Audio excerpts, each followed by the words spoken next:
গল্পের নাম তোমার নেশায় আসক্ত। এটা হচ্ছে গল্পের পার্ট 3। সকালবেলা আরও তাড়াতাড়ি ঘুম থেকে উঠেছে, কারণ আজকে ওদের বিয়ের শপিংয়ে যাবে। আরও আরিশের কথা প্রায় ভুলেই গেছে, সম্পূর্ণ মন থেকে মুছে ফেলার চেষ্টা করছে, কিন্তু চাইলেই কি আর সব চেষ্টা সফল হয়? তেমনই আরুর ক্ষেত্রে হচ্ছে। রেডি হয়ে নিচে নামতেই দেখলো অব্র ড্রয়িং রুমে বসে আছে। শপিং করার জন্য অব্র আর আরু একাই যাবে, বড়রা তাদের সঙ্গে যাচ্ছে না। অব্র গাড়ি চালাচ্ছে আর আরুর সাথে নানান ধরনের কথা বলছে। আরু মাথা নাড়ালেও তা মন থেকে না, তার কারণ আরিশের বলা প্রত্যেকটা কথা তার কাছে যেন আতঙ্কের মতো মনে হচ্ছে। এতটা আতঙ্ক একটা মানুষের পক্ষে ধরে রাখা সম্ভব নয়। শপিং মলে ওরা গেছে। প্রথমে আরুর জন্য বিয়ের লেহেঙ্গাটা কিনলো, রেড কালারের। এই রেড কালারটা একদমই পছন্দ করে না আরু, তবু অব্রের পছন্দ বলে তাই আর না করতে পারিনি। তারপর অব্র নিজের জন্য পাঞ্জাবি আর ব্লেজার কিনলো। আরও একটা জামা ট্রায়াল দেওয়ার জন্য ট্রায়াল রুমে যেতে গেলে অব্র ওর পিছন পিছন গেল। সেটা অবশ্য আরুর অজানা। জামাটা গায়ে দিয়ে যখন আরু দেখছিল, তখন হঠাৎ ট্রায়াল রুমে দরজায় নক পড়ায় আর অব্রের গলায় আওয়াজ পাওয়ার আরু বেশ অবাক হলো, কারণ এখানে অব্রের আসার একেবারেই উচিত হয়নি। তারপর ভাবলো হয়তো দেখতে চেয়েছে যে পোশাকটায় আরুকে কেমন লাগে, তাই এসেছে হয়তো। এই ভেবে আরু দরজা খুলতেই তার হাতটা টেনে ওকে বার করে এনে কোমর জড়িয়ে ধরে ঠোঁটের দিকে এগোতে লাগলো অব্র। আশেপাশে কোনো লোক ছিল না, তাই কেউ দেখতে পায়নি, আর সে সুযোগ নিতে চেয়েছে অব্র। আরু নিজেই এত অবাক হয়েছে যে সমস্ত কিছু তার ভাবনার আগেই হচ্ছে।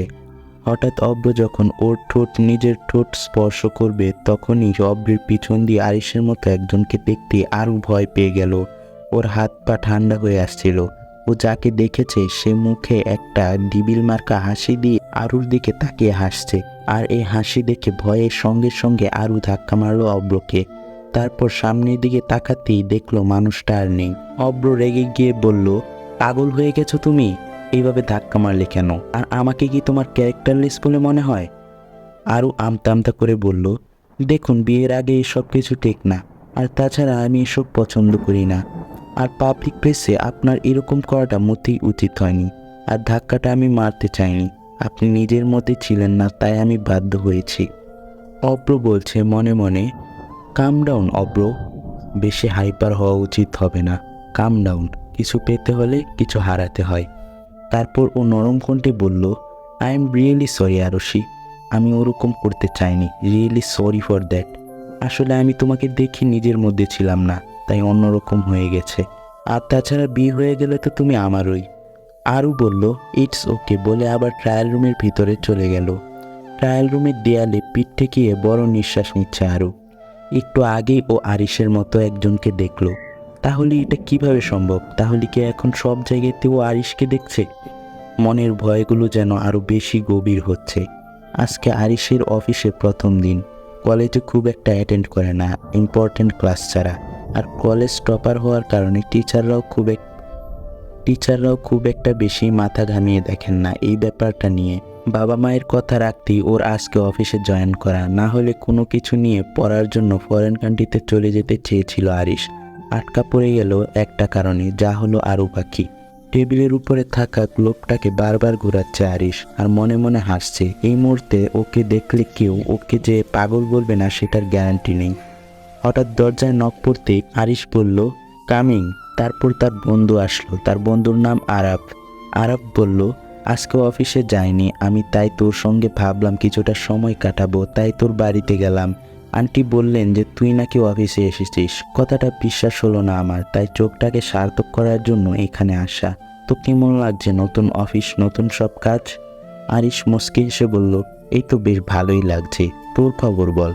আমি যে কালকে তোকে আসতে বলছিলাম, আসিসনি কেন? আরাব বলল, কি আর বলি তোকে, তোর বোনকে মানাতে গিয়ে সময় পার হয়ে গেছে। আচ্ছা তোর বোনটা এমন কেন রে? আমি কোন দিক থেকে খারাপ যে আমাকে পছন্দ করে না? আরিশ বলল, তোর গোটা বদনটাই তো পছন্দ করে না। আরাব বলল, মজা করিস না দোস্ত, আমি কিন্তু সিরিয়াস। তোর বোনকে একটু তুই বল না, তোর বোন তো তোর সব কথা শোনে। আরিশ বলল, এ প্যার কা মামলা হে বস, তাই আমার থেকে কিছু এক্সপেক্ট করো না। ভালোবাসা হলো অদ্ভুত এক অনুভূতি যা সকলের প্রতি আসে না। ওর হয়তো আপনার প্রতি আসেনি। আরাব বুকে হাত রেখে বলল, দোস্ত মজা করিস না, নয়তো ছোটোখাটো হার্ট অ্যাটাক করে ফেলবো কিন্তু। এত কবি কবি ভাব নিচ্ছিস কেন? হুমায়ুন আহমেদ হয়ে যাবি নাকি? আরিশ বলল, হুমায়ুন আহমেদ না হতে পারি, তবে আমার আরু পাখির পারফেক্ট জীবনসঙ্গী হতে পারবো, ডেবিল মার্কা হাসি দিয়ে বলল। আরাব বলল, দোস্ত, মেয়েটার পিছনে তুই এখনো পড়ে আছিস? ছেড়ে দে না মেয়েটাকে। আর কি বাই আছে ওই মেয়েটার মধ্যে এমন? আরিশ বলল, তুই বুঝবি না, পরশুদিন আমার বিয়ে, আর কালকে হলুদ, ইনভাইট রইল, চলে আসিস। বলে রুম থেকে বেরিয়ে গেল আরিশ। আরিশের পিছন পিছন আরাবও বেরিয়ে গেল। আরাব বলল, কিছুই বুঝলাম না, বুঝিয়ে বল। আরিশ বলল, ও তুই বুঝবি না।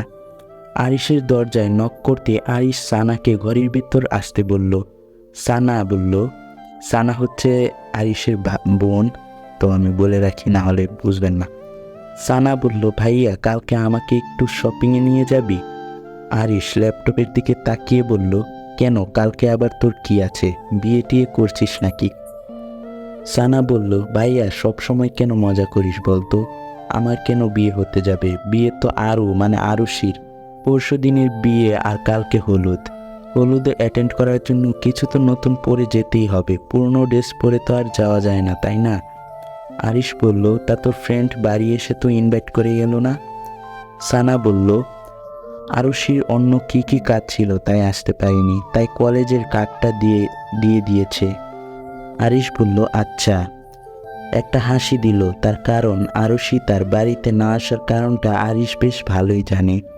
আরিশ বলল, আচ্ছা যাব, রেডি হয়ে থাকিস। অনেকক্ষণ আগেই ঘুমিয়ে পড়েছে আরুষি।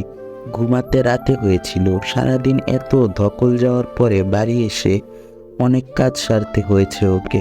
ঘুমের মধ্যে হঠাৎ আরুষি অনুভব করলো ওর নিঃশ্বাসগুলো আটকে আটকে আসছে, দম বন্ধ হয়ে আসার উপক্রম। তাই নিজেকে বাঁচানোর জন্য যখন চোখ খুলে দেখলো, তখন দেখলো আরিশ ওর মুখটা হাত দিয়ে চেপে ধরে রেখেছে, তাই ওর নিঃশ্বাস আটকে আসছে। আসাটাই স্বাভাবিক।